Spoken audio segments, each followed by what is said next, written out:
Colton Harris Moore was born on March 22, 1991, in Mount Vernon, Washington. Growing up in the rural town of Camano Island, Colton's childhood was anything but idyllic. His mother, Pamela Kohler, struggled with alcoholism, and his father abandoned the family when Colton was still a toddler. Without a stable home environment, Colton sought solace in nature and developed a fascination with flight from an early age.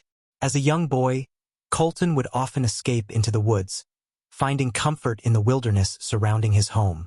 He dreamed of flying, spending hours watching planes soar overhead and reading about aviation. Despite his difficult upbringing, Colton's intelligence and curiosity were evident. However, his troubled home life and lack of guidance led him down a path of rebellion. By the time he was in his early teens, Colton had started to engage in petty crimes, mainly breaking into vacation homes on Camano Island to steal food and supplies. These early crimes were driven by necessity, as he often had to fend for himself. His actions earned him a reputation as a troublemaker, and he was frequently in and out of juvenile detention centers. Colton's criminal activities escalated as he grew older. His fascination with flight transformed into a more concrete goal. He wanted to fly an airplane. In 2008, at the age of 17, Colton stole his first airplane, a Cessna 182, from a hangar in Orcas Island. Despite having no formal training, he managed to take off and fly for several hundred miles before crash landing in the woods near Yakima, Washington. Miraculously, he walked away from the crash unscathed.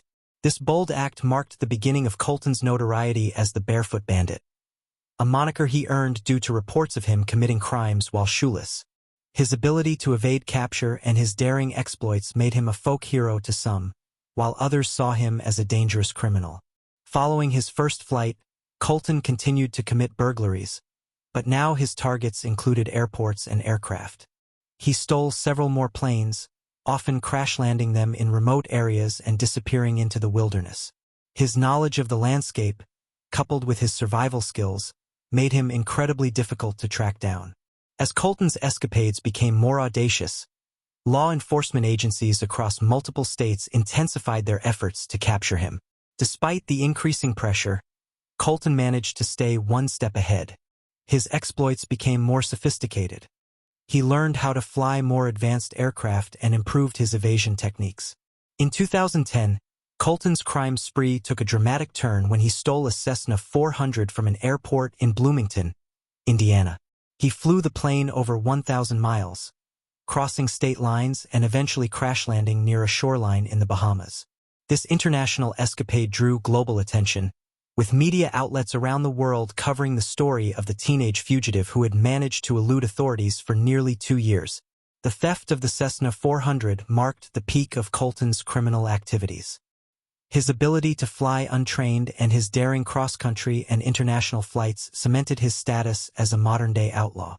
However, his high-profile crimes also meant that the net was closing in on him. Law enforcement agencies, including the FBI, were now involved in the hunt for the Barefoot Bandit. International manhunt. Colton's crash landing in the Bahamas initiated an international manhunt. Bahamian authorities, with assistance from the FBI and the U.S. Coast Guard, launched a massive search operation. Colton's survival skills, honed during his years of evading capture in the Pacific Northwest, were put to the test in the unfamiliar terrain of the Bahamas. For several weeks, Colton managed to evade capture by living off the land, stealing boats, and navigating the island's coastline. His ability to disappear into the wilderness continued to frustrate law enforcement.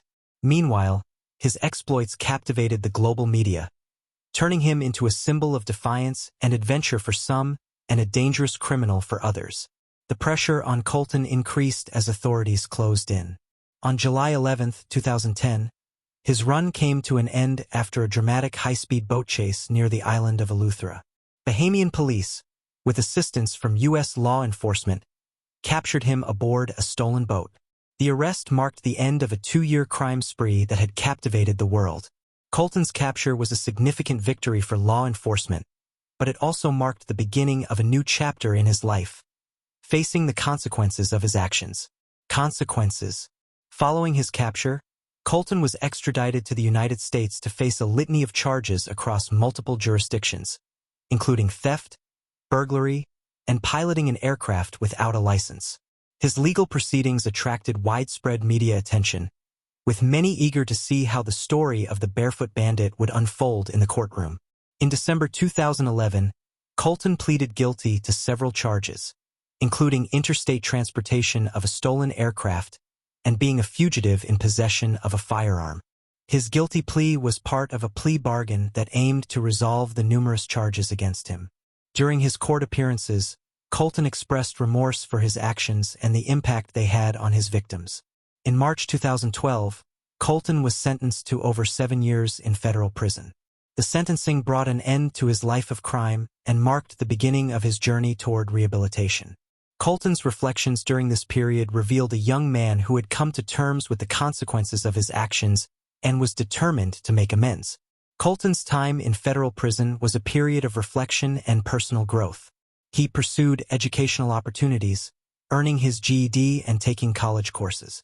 These efforts were part of his commitment to rebuilding his life and preparing for a future beyond crime. Despite the challenges of prison life, Colton focused on self-improvement and rehabilitation.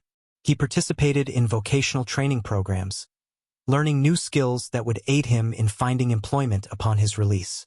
Colton's determination to turn his life around was evident in his efforts to make the most of his time behind bars. Colton's journey of redemption was not without its difficulties. The stigma of his past and the media's continued fascination with his story posed ongoing challenges. However, Colton remained committed to proving that he could change and contribute positively to society. Upon his release from prison, Colton faced the terms of supervised parole. Securing employment was crucial, and he worked diligently to find opportunities that would allow him to live a lawful and stable life. Despite the challenges posed by his criminal record, Colton's determination and resilience helped him navigate this new phase of his life.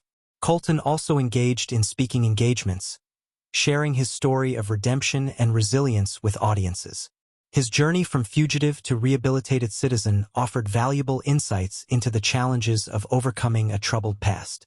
Through his storytelling, Colton aimed to inspire others and advocate for second chances. Public perception of Colton remained complex.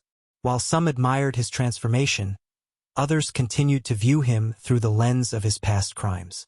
The continued media interest in his story, including discussions of potential film adaptations, highlighted the enduring fascination with his life. As Colton Harris more moved forward, he embraced new opportunities for personal and professional development. He launched entrepreneurial ventures focused on environmental conservation, drawing on his deep connection to nature and his experiences in the wilderness. These ventures aimed to create positive impact and contribute to community engagement.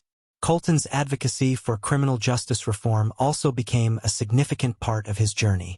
He spoke out about the importance of rehabilitation and reintegration programs, using his story to highlight the need for systemic changes.